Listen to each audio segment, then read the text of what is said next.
Let us welcome Karpagavalli. வணக்கம்மா. வணக்கம் ma'am. Welcome to the show. Thank you. கலர்ஃபுல்லாக ஒரு சாலட் பண்ணியிருக்கீங்க. எஸ்மா. அதாவது இதில் வந்து திணை அவல் யூஸ் பண்ணியிருக்கேன், வெள்ளரி விதை யூஸ் பண்ணியிருக்கேன், அப்புறம் டேட்ஸ் இருக்குது, மற்றபடி எல்லா வெஜிடபிள்ஸ் போட்டிருக்கேன், ப்ரக்கோலி. ஸோ வாட் எவர் சாலடுக்கான உகந்த வெஜிடபிள்ஸ்னு வாட் ஐ ஃபெல்ட் இந்த ஹவுஸ் எடுத்திருக்கேன். இதை பற்றி வந்து நீங்கள் சொல்லுங்கள், எந்த ஏஜ் குரூப் சாப்பிட்லாம், இல்லை எல்லாருமே சாப்பிடலாமா, இதில் வேறு என்ன சேர்த்தா கூடுதல் சத்துக்கள் கிடைக்கும், இல்லை இந்த மாதிரி சாப்பிட்டாலே போதுமா? டெஃபினட்டாக பேசலாம். நம்ம சாலடை பற்றியே நிறைய பேசியிருக்கோம்னு நினைக்கிறேன். சாலட் வந்து ஒரு சில ஏஜ் குரூப்புக்கு ஒரு சில பேருக்கு வந்து ரொம்ப நல்லாயிருக்கும் சாப்பிட்டா. இப்போ நீங்கள் சொல்கிற மாதிரி ரொம்ப ரெஃப்ரெஷிங்காக ஃபீல் பண்ணுவாங்க, ரொம்ப லைட்டராக இருக்கும். ஸோ இவங்க எக்ஸ்பர்சனுக்கு சாலட் சூட் ஆகுது அப்படிங்கிறதுனால இன்னொருத்தவங்களுக்கும் அது சூட் ஆகணும். அது ஹெல்தி அப்படிங்கிற கான்செப்ட் கிடையாது. சாலட் மட்டும்தான் ஹெல்தி அப்படிங்கிறதும் கிடையாது. அது மட்டும் சொல்லிக்கிட்டேன். சாலட் கேன் நெவர் பி அன்ஹெல்தியாக இருக்க சான்ஸே இல்லை. என்னன்னா நான் எப்பவும் சொல்கிறது, எங்கே சாப்பிட்றோம், குவாலிட்டி ஆஃப் வெஜிடபிள்ஸ், இதெல்லாம் தான் மேட்டர் சாலடை பொறுத்த வரைக்கும். ஸோ சாலடில் என்ன டிஸ்அட்வான்டேஜ்னு பார்த்தீங்கன்னா, அது வந்து ராவாக இருக்குது அப்படிங்கிறதுனால நிறைய பேருக்கு அது சூட் ஆகாது. எஸ்பெஷலி கட் இஷ்யூஸ் இருக்குது அப்படின்னா, உங்களுக்கு ரொம்ப சென்சிட்டிவ் கட் இருக்குது அப்படின்னா சாலட் ஹெல்தி தான், பட் ஆனால் அது நமக்கு சூட் ஆகுதா அப்படிங்கிறது இட்ஸ் அ கொஸ்டின் மார்க். அது மட்டும் நம்ம கவனமாக பார்க்கணும். ஸோ இதில் இருக்கிற நியூட்ரியன்ஸ் சாலடில் இருக்கிற பொரியல், நம்ம குக் பண்ண வெஜிடபிள்ஸையும் ஈக்குவலாக கிடைக்க தான் போகுது. பட் அட்வான்டேஜ் என்னன்னு பார்த்தீங்கன்னா, ப்ராசஸ் ஆஃப் குக்கிங் இல்லாமல் ஈஸியாக சாப்பிட முடியும். ஒன்று, ரொம்ப ரெஃப்ரெஷிங்காக இருக்கும். இந்த மாதிரி எல்லா வெஜிடபிள்ஸையும் மிக்ஸ் பண்ணி சாப்பிடும் போது நமக்கு எல்லா வைட்டமின்ஸ் அண்ட் மினரல்ஸும் பாடி ஈஸியாக அப்சர்வ் பண்ணிக்கும். இப்போ மேம் சொன்ன மாதிரி ஆன்டி ஏஜிங் என்ன ஸ்பெஷலாக பார்த்தீங்கன்னா, இந்த மாதிரி எல்லா வகையான கொடமிளகா போடும்போது, கேரட், குக்கும்பர் எல்லாம் போடும்போது ஆன்டி ஆக்சிடென்ட்ஸ்ன்னு சொல்கிறோம் இல்லைங்களா. ஸோ அது ஜாஸ்தி நமக்கு கிடைக்கும் போது நமக்கு ஸ்கின், ஹேர், இந்த மாதிரி ஆன்டி ஏஜிங் ப்ராசஸ்க்கு ரொம்ப ஹெல்ப் பண்ணும். அதுதான் மேஜர் விஷயம். பட் ஏஜ் குரூப்னு பார்த்தீங்கன்னா, ஒரு வயசு வரைக்கும் தான் சாலட் சாப்பிட முடியும். டெஃபினெட்லி மேபி நீங்கள் ரொம்ப ஹெல்த்தியாக ஃபிட்டாக வச்சுக்கிட்டிங்கன்னா 60-65+.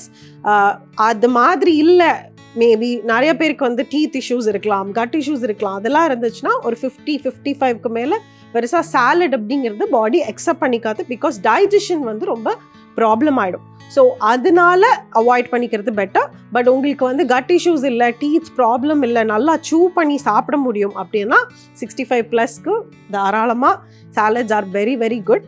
பட் சஜஷன் அப்படின்னு பார்த்தீங்கன்னா, ஆட் ஆன் என்ன பண்ணலான்னு கேட்டிங்கன்னா, மேமே ஆல்ரெடி சாலட்ஸில் பண்ணியிருக்காங்க தான் ப்ரோட்டீன் சோர்ஸஸ்.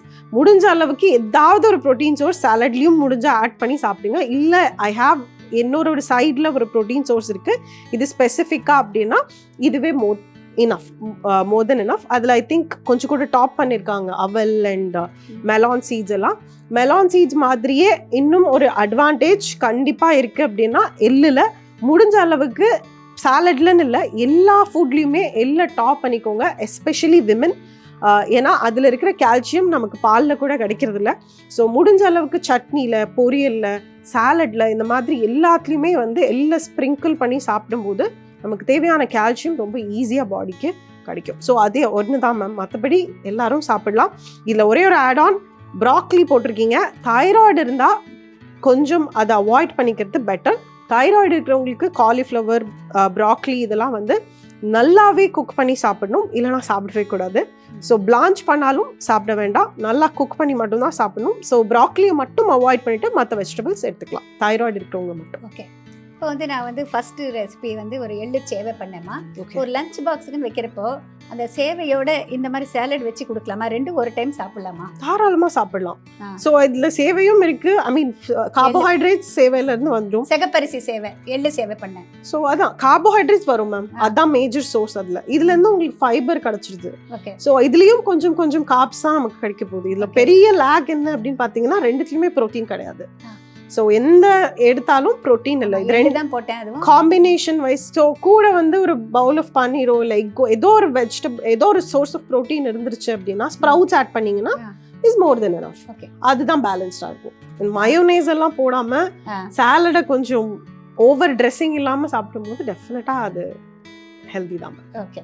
எனிஹவ், இவங்க ஹெல்த்தின்னு சொல்லிட்டாங்க, நீங்களும் ட்ரை பண்ணி பாருங்கள். Thank you Karpagavalli for coming to the show. Thank you. இப்போ நம்ம பார்க்க போகிறது சமையலறை டிப்ஸ். பொதுவாக பார்த்தீங்கன்னா, காளான் மஷ்ரூம் வாங்கிட்டு வந்தாக்கா அது எத்தனை நாள் வச்சுருக்கலாம் ஃப்ரிட்ஜில்? மேக்ஸிமம் 2 நாள், அதுக்கு மேலே வைக்காதீங்க. மேலே ப்ரௌன் கலராக ஆயிடுச்சுனாக்க ரொம்ப நிறம் மாறி டார்க் ஆகிடுச்சுனாங்க யூஸ் பண்ணாதீங்க. இதை எப்படி கழுவுறது அப்படிங்கிறது ஒரு ஆர்ட்டுங்க. பொதுவாக பார்த்திங்கன்னா மஷ்ரூம் வந்து சீக்கிரமாக வந்து தண்ணீரை வந்து உள்ளிழுத்துக்கும் தன்மை இருக்குது. அதனால் வந்து நம்ம மற்ற காய்கறி மாதிரி ரொம்ப நேரம் வந்து தண்ணியில் போட்டு எடுத்திங்கனாக்க அதில் தண்ணி அப்சார்ப் ஆகிடும். அதுக்கப்புறம் நம்ம மஷ்ரூமை வதக்கிறப்ப தண்ணி விட்டுட்டு வந்துகிட்டே இருக்கும். அதுக்கு பதிலாக என்ன பண்ணலாம், இந்த ஆக்சிடேஷன் வந்து சீக்கிரமாக வந்து நிறம் மாறிடும். அதை ப்ரிவெண்ட் பண்ணுறதுக்கு என்ன பண்ணலாம், இப்போ ஒரு பவுலில் வந்து தண்ணி எடுத்துருக்கேங்க. இப்போ இதில் வந்து கொஞ்சமாக வந்து லெமன் ஜூஸ் புழிஞ்சிக்கலாம். நம்ம லெமன் ஜூஸை புழிஞ்சாலும் இதோட இந்த லெமன் பீஸை கூட சேர்த்துலாங்க, அந்த மாதிரி சேர்த்தாலும் பரவாயில்ல. இப்போ இந்த மாதிரி சேர்க்குறப்போ நம்மளுக்கு வந்து அந்த லெமன் ஜூஸ் இந்த பேஸ் அப்படியே இருக்கும். இப்போ இதில் வந்து நம்ம இதை ரொம்ப குயிக்காக அலசி எடுக்கணுங்க, ரொம்ப நேரம் ஊற வைக்கக்கூடாது. இப்போ நம்ம போடுறோம் பாருங்கள், இதில் போட்டுட்டு அந்த லெமன் ஜூஸ் இருக்கிறப்போ அதில் வந்து நிறம் மாறாத இருக்கிறதுக்கு ரொம்ப ஹெல்ப்ஃபுல்லாக இருக்கும். பொதுவாக பார்த்திங்கன்னா இதுக்கு வந்து ஒரு நல்ல ஒரு க்ளீனான ஒரு துணியை எடுத்துக்கோங்க. இதை நம்ம அலசிட்டு உடனே வந்து அந்த துணியில் போட்டுருங்க. அலசுறப்பையே நம்ம நல்லா கரெக்டாக எடுக்கணும். இப்போ இந்த மாதிரி எடுத்த பிறகு நம்ம பார்த்திங்கன்னா இந்த துணியை வந்து நல்லா இப்படி மூடி வச்சுருங்க. இதில் இந்த நம்ம எக்ஸ்ட்ராவாக ஏதாவது 1, 2 இப்படி ஒட்டிகிட்டு இருந்ததுன்னா அதெல்லாமே வந்துடும். நம்ம நிறைய மஷ்ரூம் கழுவுறதா இருந்தாக்க கொஞ்சம் அகலமான பாத்திரத்தில் கொஞ்சம் நிறைய தண்ணி வச்சுட்டு நல்லா அலசி எடுத்துக்கோங்க. ரொம்ப நேரம் இதில் ஊற வச்சிடாதீங்க, அது தண்ணி வந்து அப்சார்ப் பண்ணிடும். இப்போ என்ன ஆகுனாக்கா, இப்போ இந்த துணியை வந்து நம்ம நல்லா க்ளோஸ் பண்ணி வச்சோன்னு வச்சுக்கோங்களேன், அதில் இருக்கிற தண்ணி பதமை பூரா வந்து அந்த துணி இழுத்துக்கும். இப்படி வச்சுட்டோன்னு வச்சுக்கோங்களேன், ஜஸ்ட் ஒரு 5 மினிட்ஸ் வச்சுட்டிங்கனாக்கா இதில் இருக்கிற தண்ணி முழுவதும் இந்த துணி இழுத்துக்கும். நல்ல காட்டன் துணி எடுத்துக்கோங்க. எந்த துணினா அந்த துணி யூஸ் பண்ணாதீங்க, சுத்தமான துணி எடுத்துக்கோங்க. இதுக்கப்புறமா நம்ம வந்து மஷ்ரூமை வந்து ஸ்லைஸ் பண்ணிவிட்டு நம்ம வதக்கினாக்கா அவ்வளோ சீக்கிரம் வந்து அது தண்ணி விட்டு வராது. அதே நேரம் பார்த்திங்கன்னா ரொம்ப நேரம் ஆனாலும் வந்து நிறம் மாறாமல் இருக்கிறதுக்கு ரொம்ப ஹெல்ப்ஃபுல்லாக இருக்கும். நீங்களும் வந்து ட்ரை பண்ணி பாருங்கள். நான் சொன்ன மாதிரி ரொம்ப குயிக்காக அலசி எடுக்கணும், அதுதான் ரொம்ப ரொம்ப முக்கியம். இன்றைக்கி உங்களுக்கான கேள்வி உணவே மருந்து செக்மெண்ட்டில் இருந்துதாங்க. தைராய்டு ப்ராப்ளம் இருக்கிறவங்களுக்காக ஒரு வெஜிடபிள் அவாய்ட் பண்ணணும் அப்படின்னு சொல்லிட்டு திருமதி கற்பகவல்லி சொன்னாங்க. அது என்ன வெஜிடபிள்? இதுக்கான பதிலை நீங்கள் கீழே ஒரு ஃபோன் நம்பர் வருது, அதை கவனமாக நோட் பண்ணிக்கோங்க.